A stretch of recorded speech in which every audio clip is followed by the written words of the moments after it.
वो सही वक्त पे सही बात करती हैं। इस वजह से बहुत से लोग जो हैं उनकी बात से कभी इत्तेफाक भी नहीं रखते। मायावती जी के पास एक प्लान बी है और वो प्लान बी जो है उसकी तैयारी चल रही है। उसी के तहत ये बयान दिया गया है, वो ठीक है। हिंदू राष्ट्र कह के, बीजेपी कह के, मोदी कह के मुसलमानों को अब नहीं डराया जा सकता। अब मुसलमान की आंखें खुल चुकी हैं। तो मुझे लगता नहीं है अकेले चुनाव लड़ेंगे तो रिजल्ट कोई खास आने वाला है। अगर इंडिया अलायंस मोदी के खिलाफ बनी है तो मायावती को या तो उधर जाना ही चाहिए था। जो बहन जी ने फैसला लिया कि अकेले लड़ेंगी तो वो अकेले लड़के भी देख ले। जो उनका बहुमूल्य वोट जो अपना बताती वो भी उनका नहीं रहा। 2024 के लोकसभा चुनाव नजदीक हैं। उससे पहले बसपा सुप्रीमो के द्वारा एक अहम बड़ा फैसला लिया गया है जिसमें अकेले चुनाव लड़ने की बात कही गई है।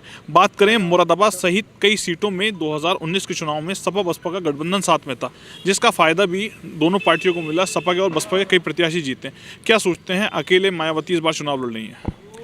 देखिए, अभी बहन जी का बयान आया है कि वो ना तो इंडिया अलायंस के साथ जाएंगी जो गठबंधन है, ना वो एनडीए के साथ जाएंगी। तो ये मायावती जी जो हैं वो एक बहुत ही बड़ी राजनीतिज्ञ हैं, बहुत बड़ी राजनेता हैं और वो सही वक्त पे सही बात करती हैं। इस वजह से बहुत से लोग जो हैं उनकी बात से कभी इत्तेफाक भी नहीं रखते। कभी कभी लोग उसका गलत मैसेज भी लेते हैं। लेकिन मायावती जी के पास एक प्लान बी है और वो प्लान बी जो है उसकी तैयारी चल रही है। उसी के तहत ये बयान दिया गया है, वो ठीक है। क्या सोचते हैं, प्लान बी क्या कुछ है? देखिए, प्लान बी तो सीधा सीधा है कि जो तीसरा मोर्चा है वो बनेगा और तीसरा मोर्चा जो है वो अपने दम पे पूरे देश में चुनाव लड़ेगा और तीसरा मोर्चा एक इतनी बड़ी फोर्स बनेगा जिससे देश की सरकार डिसाइड होगी कि कौन सी बननी है, कौन सी नहीं बननी है। तो और उसकी लीडर जो है वो बहन जी मायावती रहेंगी।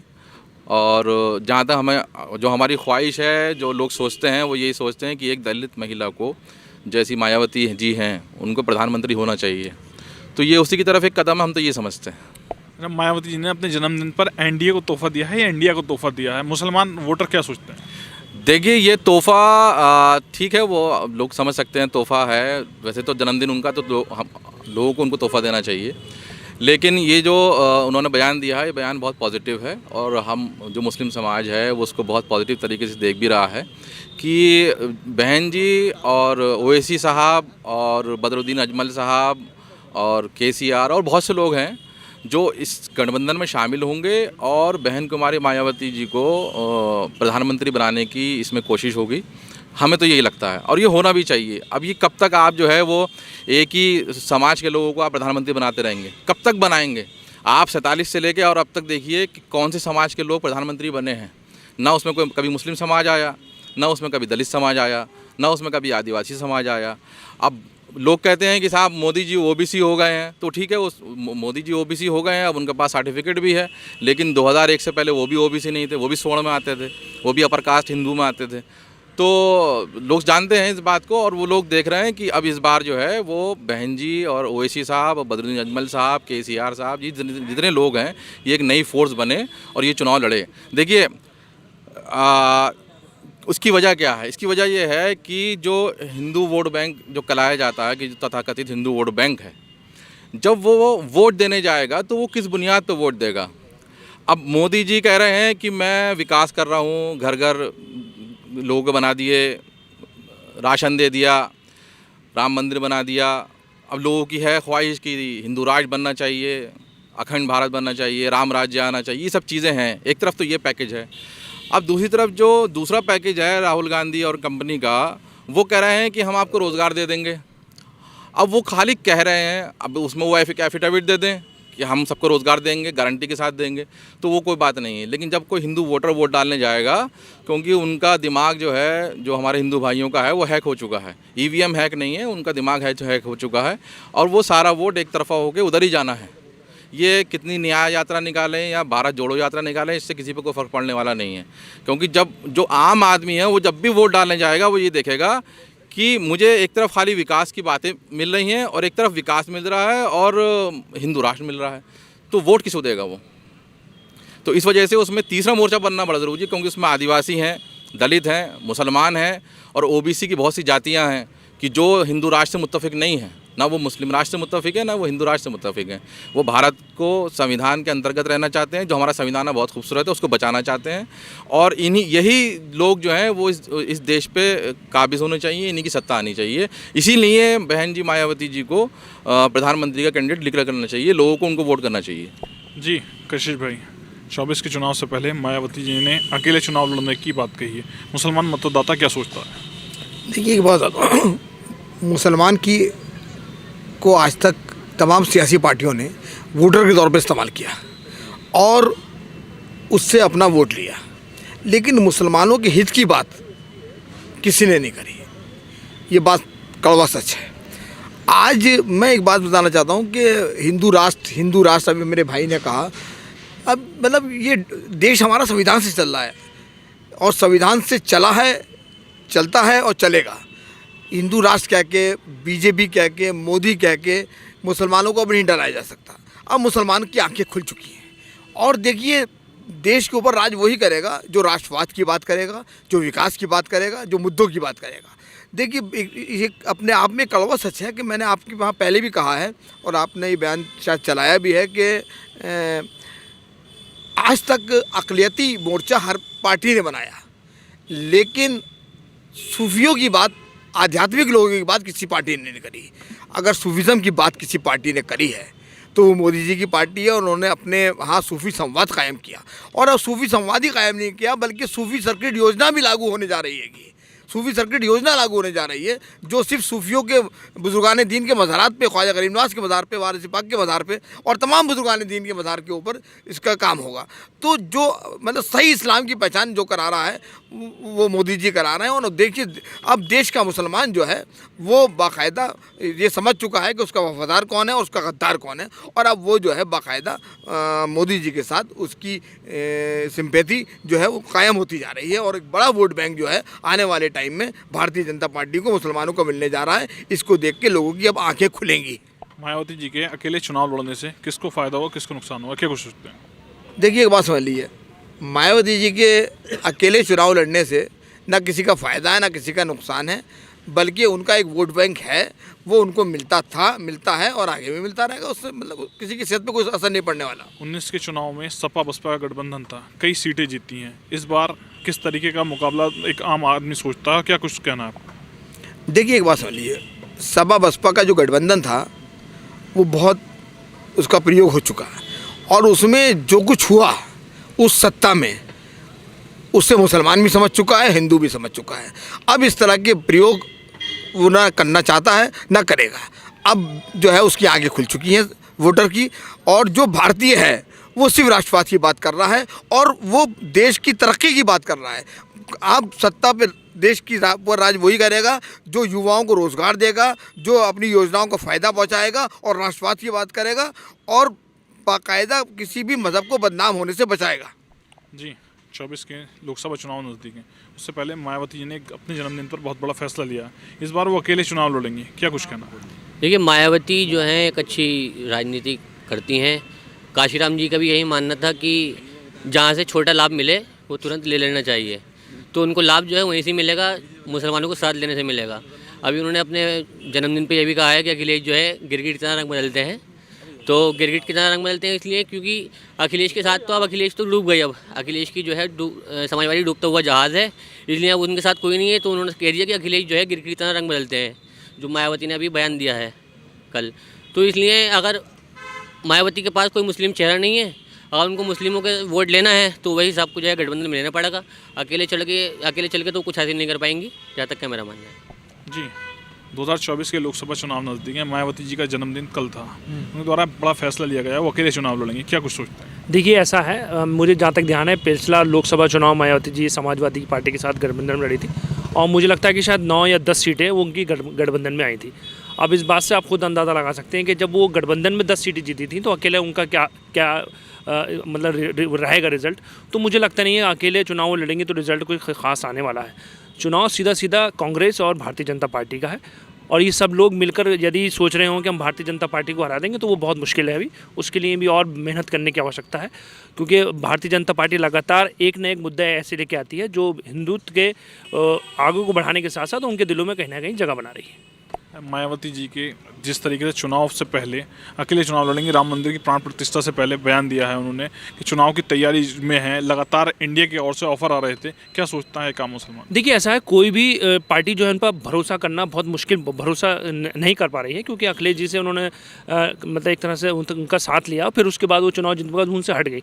तो कोई भी पार्टी अब उन पर बहुत मुश्किल से भरोसा कर पाएगी और बहुत मुश्किल से उनके साथ गठबंधन कर पाएगी। इसीलिए उन्होंने ये फैसला लिया है कि हम अकेले चुनाव लड़ेंगे। जी, लोकसभा चुनाव नज़दीक हैं, क्या कुछ कहना? देखिए, मैं ये कहना चाहता हूँ कि बहन जी का जो ये फैसला है, हमें ऐसा लगता है या तो वो पार्टी बचा रही हैं या परिवार बचा रही हैं। ये रिज़ल्ट जब आएगा फैसला पता चल जाएगा। लेकिन जहाँ तक उनके अलग अकेला चलो की बात है, तो एक शेर है, जावेद रशीद आमिर यहाँ के एक शायर गुजरे हैं, उन्होंने कहा कि चलते चलते राह में अगर तुम रुक जाओगे या तो गिर जाओगे या कोई हादसा हो जाएगा। तो बहन जी ना इधर हैं ना उधर हैं। 2014 से जो चुनाव का जो पैटर्न है वो दो धुरी चल रही हैं, एक मोदी के पक्ष में, एक मोदी के ख़िलाफ़। अगर इंडिया अलायंस मोदी के ख़िलाफ़ बनी है तो मायावती को या तो उधर जाना ही चाहिए था। नहीं तो आप देखिएगा, यूपी विधानसभा जब चुनाव हुए तो 150 सीटें ऐसी हैं जिसमें समाजवादी पार्टी को हराने में बहन जी का जो कैंडिडेट थे उनका अहम रोल रहा। तो ये तो सबको पता है। और जैसा कि मैं फिर कह रहा हूँ कि या तो वो पार्टी बचा रही हैं या परिवार बचा रही हैं। कुल मिला के उनका ये फैसला जो है इंडिया अलायंस को जो है नुकसान पहुंचाएगा। हाँ, ये ज़रूर है, उनका जो कोर वोटर है, जो भी कहलाता है 15-20 जो भी कहलाता है, वो उन तक पहुंच जाएगा। लेकिन अगर जैसा कि बहुत से लोग कह रहे हैं कि वो प्रधानमंत्री के कैंडिडेट का उन्हें, देखिए खाली बैठ के वो आज तक भाषण तो उस पर देती हैं, लिखित में देती हैं, जो भी है रिटर्न में देती हैं। अगर प्रधानमंत्री बनना चाहती हैं तो सड़कों पे आना पड़ेगा। कम से कम राहुल गांधी कल को प्रधानमंत्री बने ही नहीं बने, ये तो भविष्य के गर्भ में हैं। लेकिन कम से कम मायावती को आपने कभी देखा है कि वो सड़कों पे एहतजाज कर रही हैं या किसी रैली को मतलब उसको लीड कर रही हैं? तो ऐसे प्रधानमंत्री नहीं बनते हैं, डंडा खा के लोग प्रधानमंत्री बनते हैं और बहुत कुछ करना पड़ता है। बहरहाल उनका ये फैसला है और देखिए आने वाले लोकसभा के जो चुनाव होंगे उसमें ये बात बिल्कुल साबित होगी कि या तो उन्होंने पार्टी बचाई है और या फिर परिवार बचाया है। मायावती जी ने किसको तोहफा दिया है कल? देखिए, तोहफा क्या है, तोहफा तो उन्होंने अपने आप को दिया है, ना बीजेपी को दिया है ना उनको दिया है। क्योंकि उन्हें लगता है, देखिए अभी आप एक बात समझेंगे, अखिलेश यादव ने अभी कुछ दिन पहले ये कहा कि मायावती बुजुर्ग नेता है, उनका सम्मान करो, अपनी पार्टी के लोगों से कह दिया कि आप कोई इस तरह की बात मत करना। फिर मायावती का बयान आता है, उन्होंने क्या कहा, उन्होंने कहा कि जो मैं इधर हूँ ना उधर हूँ, मगर मेरी ज़रूरत मतलब किसी की भी ज़रूरत किसी को पड़ सकती है, उनका ये स्टेटमेंट था। यानी दोनों की ट्यूनिंग बैठ रही थी। लेकिन एकदम फिर पता नहीं क्या हुआ कि नोएडा में छापे पड़ गए, उसके बाद से पूरा सीधी पलट गया। तो ये तो सबको पता है कि क्या होने वाला है और क्या हो रहा है। जी, मायावती जी के फैसले को किस तरीके से देखते हैं? ये मायावती जी के फैसले को इस तरीके से देखते हैं, बुआ और भतीजे की लड़ाई अब ख़त्म हुई। 2024 में जो सेकुलर सरकार बनाएगा जनता उसके साथ रहेगी। अब उसमें जनता भी, इनके तो राजनीतिक स्टैंड है कि आज उसके साथ है कल उसके साथ है। जैसे भाई ने कहा कि वो परिवार बचाना चाहते हैं या पार्टी, तो उन्हें ना परिवार भी बचाना है और पार्टी भी बचानी है। इसलिए वो कह रहे हैं मैं सेकुलर लड़ूंगी। सेकुलर रह के कितनी सीटें जीत लेंगी?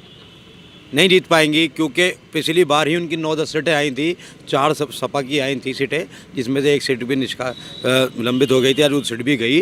लेकिन 2024 में आने वाले में जो बहन जी ने फैसला लिया कि अकेले लड़ेंगी, तो वो अकेले लड़के भी देख लें। जो उनका बहुमूल्य वोट जो अपना बताती वो भी उनका नहीं रहा। जब उनका वो वोट ही नहीं रहा तो किसके दम पर चुनाव लड़ेंगे और कितने सीटें हासिल करेंगी? सीटें हासिल करने वाले 2024 में प्रधानमंत्री का चेहरा अगर उन्हें दे दिया जाए तो वो कभी जनता के लिए कभी रोड पर नहीं निकल के आई। उनकी पार्टी द्वारा कोई जनता हित की कोई बात नहीं की गई, ना कोई ज्ञापन दिया गया, लाठी डंडे खाए पब्लिक ने, जनता ने। लेकिन आज तक उनका स्टेटमेंट तो क्या, उनका एक बयान नहीं आया। बयान और स्टेटमेंट नहीं होता है कि लेटर उन्होंने लिख कर नहीं दिया, ना ट्वीट किया कि जनता के साथ ये अन्याय हो रहा है। तो वो किस दम पे कह सकती है मैं अकेले लोकसभा चुनाव लड़ूंगी? प्रधानमंत्री का सपना भी बहुत दूर है, राष्ट्रीय पार्टी बनाना भी बहुत दूर है। तो इसलिए वो ऐसे सपने न देखें, जनता को गुमराह ना करें।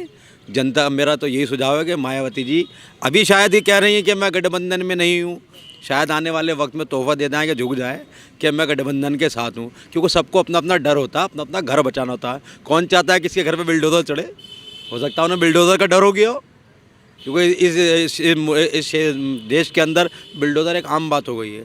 तो बिल्डोजर अगर आ गया उनके घर पे तो वो तो उसके पक्ष में जाएंगी जो बिल्डोजर भेजेगा। तो उनका सीधा सीधा निशाना, बिल्डोजर मेरे घर में भेजो, मैं आज भी आपके साथ हूँ।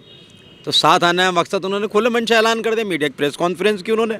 लेकिन अब जो है जनता जागरूक हो गई है, जनता जानती है कौन किसके पक्ष में है और क्या बात कर रहा है। आज की न्यू जनरेशन है, अब माइंड से सोचती है। झंडे उठाने दरी बिछाने तो नेता नहीं बन जाता।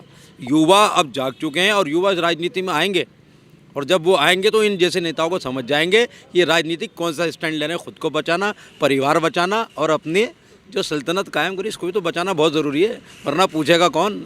अच्छा, परिवारवाद की सुन लीजिए। आज मायावती जी ने घोषणा की है कि मैं राजनीति संन्यास लेती हूँ। उनके भतीजे को राष्ट्रीय अध्यक्ष बना रही है कि वो राष्ट्रीय अध्यक्ष बनने कोई और युवा नहीं है जिसने पार्टी की सेवा करी, जिसने पार्टी को उठाया, झंडे उठाए, जय जयकार करी, नारे लगाए। आज सारे स्टैंड फैसले वही ले सकती, यानी कि ये परिवारवाद जो ख़त्म नहीं होगा जब तक हिंदुस्तान से, तब पार्टी नहीं चलेंगी और पार्टी में अपने स्टैंड लेंगे। वो मायावती जी अपने सेकुलर है, किसी भी स्टैंड पे ले सकती हैं, लेकिन वो भूल जाए कि मुख्यमंत्री प्रधानमंत्री का चेहरा, क्योंकि जब से उनकी सरकार गई दोबारा तो नज़र आई नहीं है। बताइए आप मुझे कौन सा उन्होंने प्रदर्शन किया आज तक? उनके ज़िला अध्यक्ष कौन है ज़िले के अंदर, महानगर अध्यक्ष कौन है, कोई जानते नहीं। तो उन्हें मायावती को जानते हैं ना, बस मायावती जी हैं, उन्होंने जो स्टैंड लिया बहन जी ने, तो वो उनके लिए सही है। अब वो जा किसके साथ रही है उन्होंने बंद लफ्ज़ों में बोल दिया। और रही बात आज की सरकार की, मौजूदा सरकार की, मौजूदा सरकार जो काम कर रही है वो अपने लिए कर रही है, वो अपनी जनता को खुश करने के लिए, वो अपना वोट बैंक खुश करने के लिए रही है। अभी बड़े बड़े साधु संतों ने कहा, जो 22 तारीख को अयोध्या में होने जा रहा, उनके साधु संत उनसे कुछ नहीं है। वो खुद कहते हैं कि अधूरे मंदिर पे निर्माण पे लेकर पूजा पाठ करने जहाँ जो भी उनका निर्माण चल रहा है, तो जिसके साधु संत खुश नहीं है तो वो कहता सिर्फ ये कि राजनीतिक स्टैंड है, पब्लिक को एक जगह करना और वोट बैंक बढ़ाना। 2024 के लोकसभा चुनाव को लेकर मेरे द्वारा लोगों से बात की गई है, जिनसे आगामी चुनाव को लेकर चर्चा की गई है। मायावती जी के द्वारा लिए गए फैसले को लेकर चर्चा की गई है। शारिक सिद्दीकी, TV9 मुरादाबाद।